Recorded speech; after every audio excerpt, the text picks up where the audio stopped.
नमस्ते, स्वागत छ मेरो च्यानलमा। यो च्यानलमा मैले न्युजिल्यान्ड सम्बन्धी पोडकास्ट र जानकारीमूलक भिडियोहरू हाल्ने गरेको छु। आजको भिडियोमा म न्युजिल्यान्डको डेरी फार्मिङ सम्बन्धी जानकारी दिँदैछु।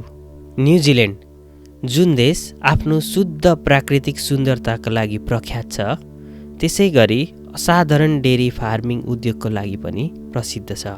न्युजिल्यान्डको डेरी फार्मिङ उद्योग यसको अर्थतन्त्रको एक आधारशिला हो।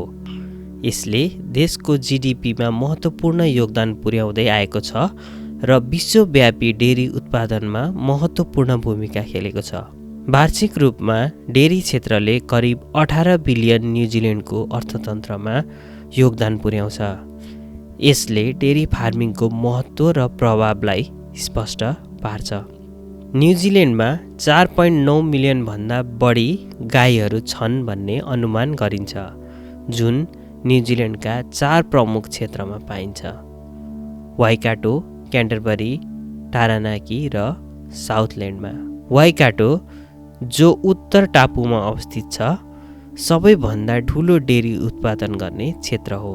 यसले देशको डेरी गाईको करिब 30% हिस्सा ओगट्छ। यस क्षेत्रको उब्जाउ भूमि र अनुकूल मौसमले यसलाई डेरी फार्मिङको लागि योग्य बनाउँछ। क्यान्टरबरी दक्षिण टापुमा अवस्थित अर्को प्रमुख डेरी क्षेत्र हो। क्यान्टरबरी समतल भूमि र राम्रो सिँचाइ प्रणालीहरूको लागि परिचित छ। यो क्षेत्रमा पछिल्ला केही दशकहरूमा डेरी फार्मिङमा महत्त्वपूर्ण वृद्धि भएको देखिन्छ।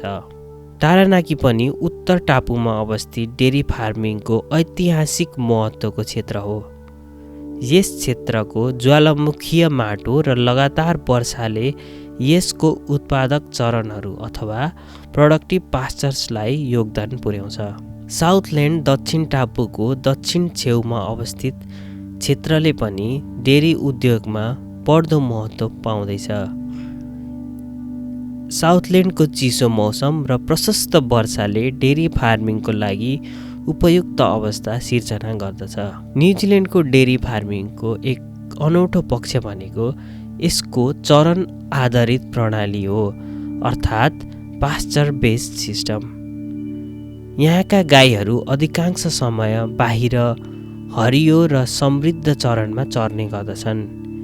यसले एनिमल वेलफेयरलाई बढुवा दिन्छ र उच्च गुणस्तर, पोषक तत्त्वले भरिएको दुध उत्पादन गर्न पनि मद्दत गर्दछ।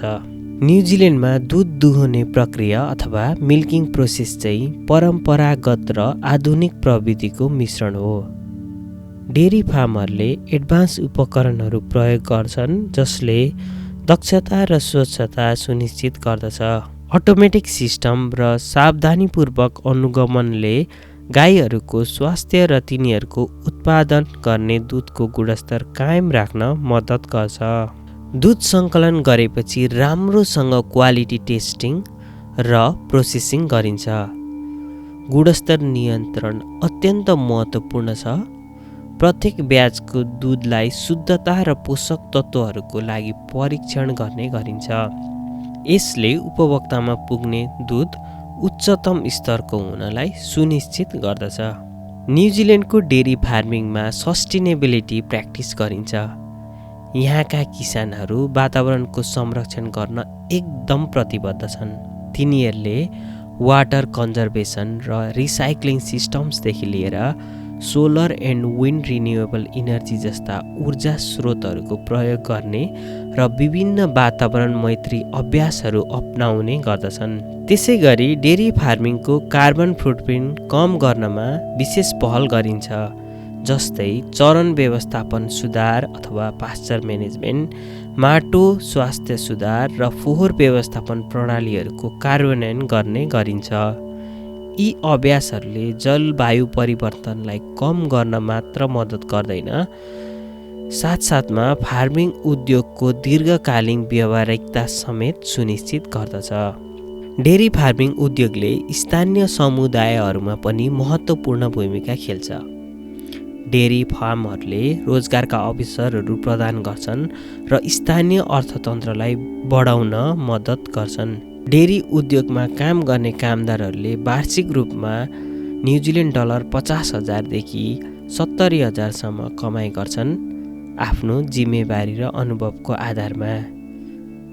धेरै फार्महरू सामुदायिक पहलमा पनि संलग्न छन्, जस्तै शैक्षिक कार्यक्रमहरू र वातावरण संरक्षणका परियोजनाहरूमा संलग्न भएको देखिन्छ। डेरी इन्डस्ट्रीमा विभिन्न प्रकारका पेशेवरहरू काम गर्ने गर्दछन्। किसानहरू र फार्म कामदारहरूले दैनिक कामहरूको व्यवस्थापन गर्छन्, जसमा गाईहरूलाई खुवाउने, दुहुने र तिनीहरूको हेरचाह गर्ने कामहरू पर्दछन्। पशु चिकित्सकहरू र पशु स्वास्थ्य विशेषज्ञहरूले जनावरहरूको कल्याण अथवा एनिमल वेलफेयर सुनिश्चित गर्दछन्। कृषि विज्ञहरू र वातावरण वैज्ञानिकहरूले पास्चर म्यानेजमेन्ट र सस्टेनेबिलिटीमा काम गर्ने गर्दछन्।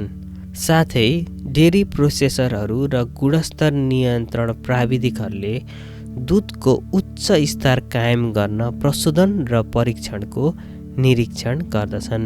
डेरी फार्म टुर र ओपन डेज टुर लोकप्रिय एक्टिभिटिजहरू हुन्, जहाँ आगन्तुकहरूले फार्मिङ प्रोसेसको बारेमा बुझ्न र जान्न सक्छन्, गाईहरूलाई नजिकबाट हेर्न सक्छन् र उनीहरूले आफूले खाने गरेको खाना कहाँबाट आउँछ भन्ने अनुभूति गर्न पनि सक्छन्।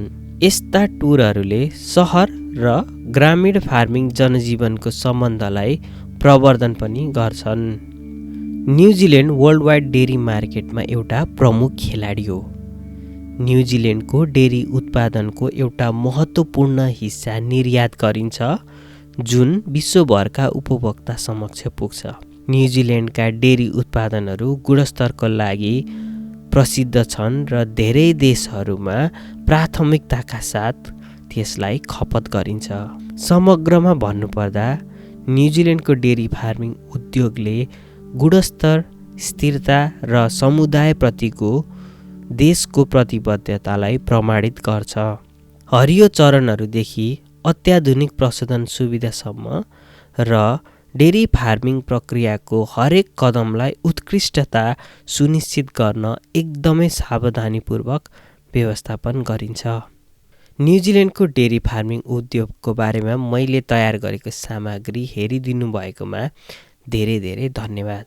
म आशा गर्दछु कि तपाईँले न्युजिल्यान्डको डेरी उद्योग र प्र्याक्टिसको बारेमा केही बेसिक जानकारी पाउनुभयो होला।